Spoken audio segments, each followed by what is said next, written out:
ব্যাপার, তুমি এত রাতে ঘুমাইতে? হ্যাঁ, তোমাকে দেখতে এসেছে।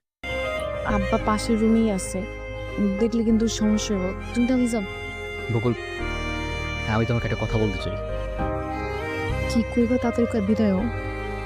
তোমাকে যে কথা বলতে চাই সেটা তো তাড়াতাড়ি বলার জিনিস না।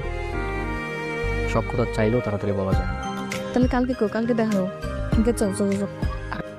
বকুল, কি? আমি তোমাকে ভালোবাসি।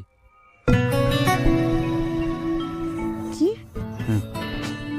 গভীর রাতের এই আধারকে সাক্ষী রেখে বলতে ইচ্ছে করছে, আমি তোমাকে সত্যি সত্যি অনেক ভালোবাসি। আমি জানি না তোমার মনের মাঝে কি আছে, তবে আমার মনের ভিতরে যা আছে তা আমি প্রকাশ করে দিয়েছি। তুমি চাইলে আমাকে ইগনোরও করতে পারো, নাও করে দিতে পারো, তোমার